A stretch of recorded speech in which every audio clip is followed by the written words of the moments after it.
Welcome to my YouTube channel. ధర్మస్థలలో ఏం జరిగింది?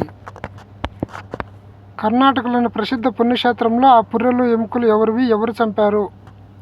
ఈ ధర్మస్థల కథ ఏంటో ఇప్పుడు తెలుసుకుందాం. అంతకన్నా ముందుగా ఈ ఛానల్ లైక్ చేయండి, ఈ విషయాన్ని ఎంతమందికి షేర్ చేయండి.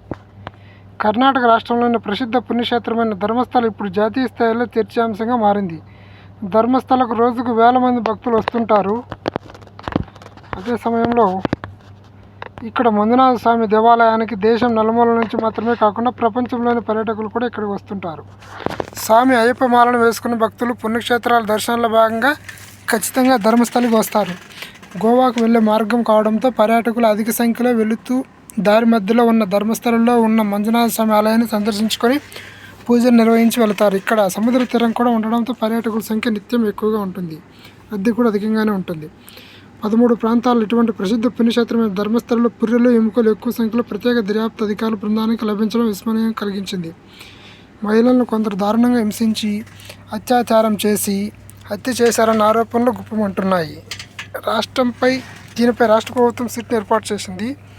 అయితే మృతదేహాల అవశేషాలు వెలికి తీయడంలో ఒకంత జాప్యం జరుగుతుందని, వర్షం కారణంగా వెలికితీత కార్యక్రమాలు ఆలస్యమవుతున్నాయని పోలీసులు తెలియజేస్తున్నారు.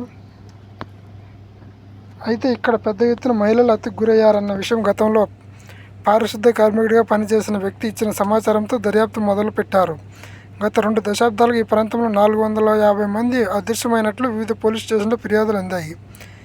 450 మంది అదృశ్యం. ఈ పారిశుద్ధ్య కార్మికుడు ఎన్నో శవాలను పూడ్చిపెట్టినట్టు జిల్లా ఎస్పీకి లేఖ కూడా రాశాడు. 1998 నుంచి 2014 వరకు 100కు పైగా మృతదేహాలను తానే పూడ్చిపెట్టినట్లు ఆ లేఖలో పేర్కొన్నాడు. అయితే కొందరు వ్యక్తులు తన కుటుంబానికి చెందిన యువతి పట్ల అసభ్యంగా ప్రవర్తించడంతో తాము అక్కడి నుండి వెళ్ళిపోయామని, కానీ చేసిన పాపం చెప్పుకుంటే పోతుందని, అందుకే తాను ఈ విషయాలను వెల్లడిస్తున్నానని లేఖలో పేర్కొన్నాడు. మరోవైపు 2 దశాబ్దాల క్రితం ధర్మస్థలకు వచ్చిన తన కుమార్తె కనిపించకుండా పోయిందంటూ సుజాత భట్ అనే మహిళ పోలీసులకు ఫిర్యాదు చేశారు. దీంతో 4 ఐపీఎస్లతో ప్రభుత్వ ప్రత్యేక దర్యాప్తు బృందాన్ని ఏర్పాటు చేసింది. పారిశుద్ధ్య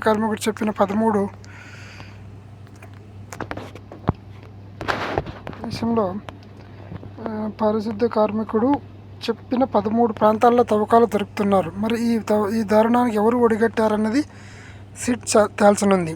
లేక కేసు నీరుగారుతుందా అన్నది ఇప్పుడు ప్రశ్నార్థకంగా మారింది. ఇది విషయం. ముందు ఈ వీడియోలు కంటిన్యూగా వస్తుంటాయి.